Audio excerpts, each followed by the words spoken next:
But anyways, thanks for watching this video. I think I'm done with the Idubbbz topic for now, but if anything else happens, I might end up covering it. So be on the lookout for that if anything happens. Yeah, more shit happened. The Idubbbz story is one that gets sadder every time I look back at it. When I made my first 2 videos about him, I thought nothing else would happen, and that another video would not be warranted on the topic. And, well, let's just say that I was completely wrong in thinking that. There always seems to be some new video or statement from Idubbbz every few weeks, which basically digs his reputation and relevancy further and further into the grave.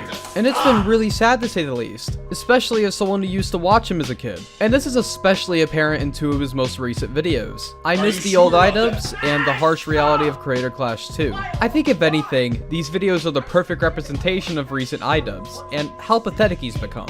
And the reasons why people have an issue with him nowadays become more justified, especially with these 2 videos, which is why I will be covering them today. But before we get into this video, blah blah blah, generic harassment disclaimer, don't attack or harass anyone mentioned, and watch the entire video before coming to any conclusions about it. Now to the video.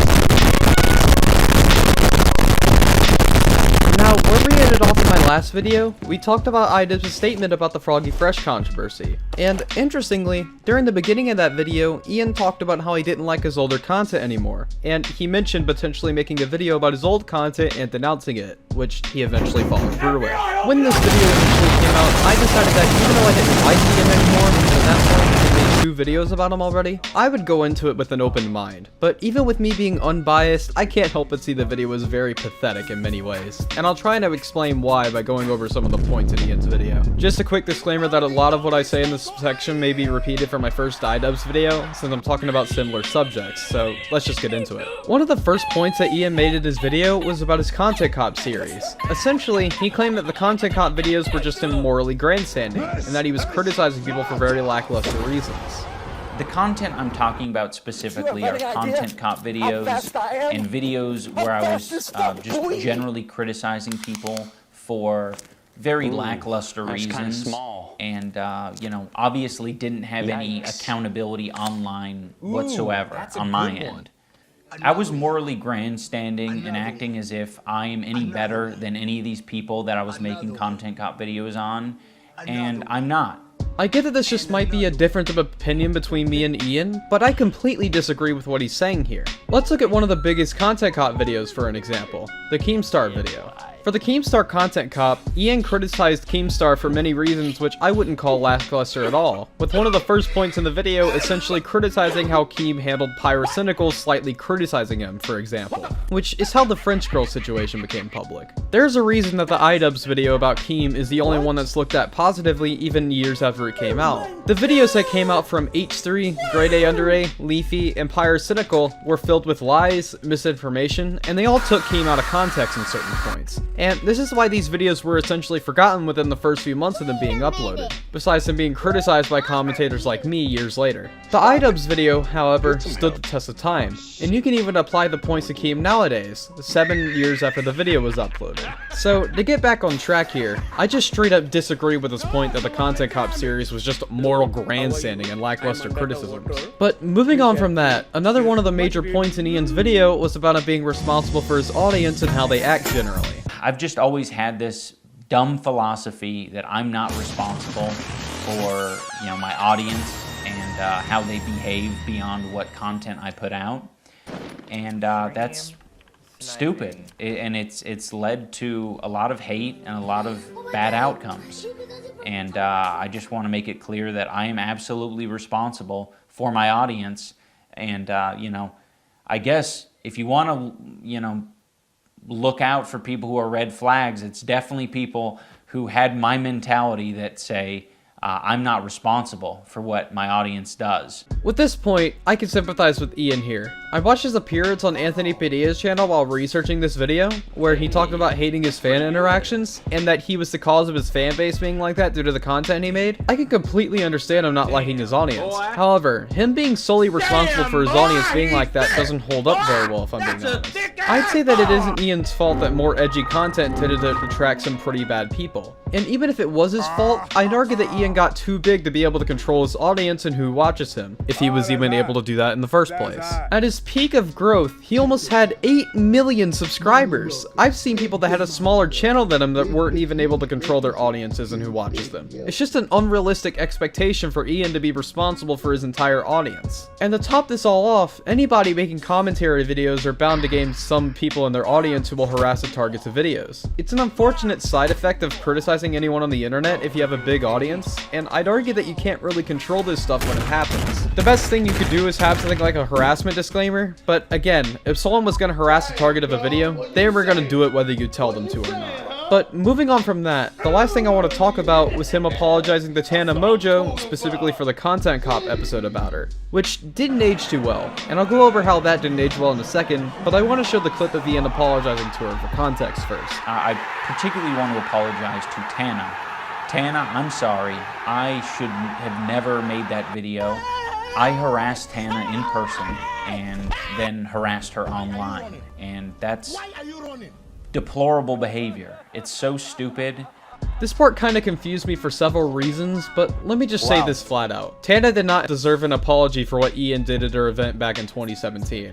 And to prove this, let's look at what Tana did specifically before the event happened that was directed towards Idubbbz, because she is by no means some innocent party throughout all of this. Tana was the one who started the drama between the two when she made tweets telling Idubbbz to kill himself because of his use of a certain word, which I won't mention here for monetization reasons. Yes, I am money hungry, leave me alone. She then said on a live stream, and I'm not joking when I say this, that if Idubbbz broke both of his legs and lost all of his subscribers, then she would be happy. And she continued to belittle Idubbbz from there, claiming that his use of a certain word earlier was bad no matter the context, while also saying something arguably offensive herself if you ignore the context. Please tell me where Tana didn't at least have a response from Ian coming. She was saying some pretty ridiculous things about Ian and how he was this terrible person all because he said some mean words online. Coupled with the fact that she said the word that she was mad about Ian in an actual derogatory context, let me ask again, when exactly did Tana not deserve what happened to her? And this Idubbbz apology gets even worse when we take a look at Tana's response, where she said that she deserved the content cop. So this apology is just meaningless. But that's pretty much all I have to say for this video. Sorry this was a long section, but I had a lot to say about these specific points alone. Moving on.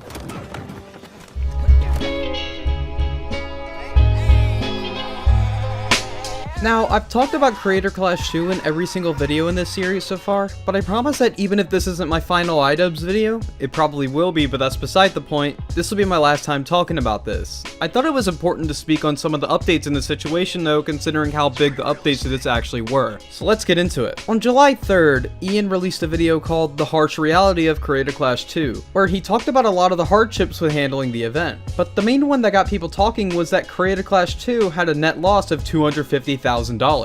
Not only that, but the event sold half of the pay-per-view events that the first one did, making this event a complete failure compared to the first one. There's been a lot of talk about this, including the Froggy Fresh controversy coming back in the conversation, as that's one of the supposed reasons why Creator Clash failed. But I don't think that was one of the reasons. Unrelated, but one of my friends decided to just call me Froggy Fresh for the past few months for whatever reason. I just thought that was funny. Back to the video. No offense to Froggy, but he hasn't been super relevant on YouTube since about 2016. I doubt that a huge amount of the tickets were there exclusively for him. I do think the controversy put a bad light on the event overall, as the entire reason for Froggy being removed from the event wasn't revealed until after it was over in the first place. But this wasn't nearly big enough to affect the entire event in the way that some would think. Now, what I think killed this event compared to the first Creator Clash are the people that Anissa and Idubbbz got to fight this time around. Let's look at some of the people that they got for the first Creator Clash. The Odd Ones Out, Matt Watson, Michael Reeves, Justa Minx. These four people all have big audiences and had enough of a pull to bring people to the event, due to their fan bases being curious of what they would do in a boxing ring. And this is why the first Creator Clash was so successful. Now let's take a look at the roster for the second one.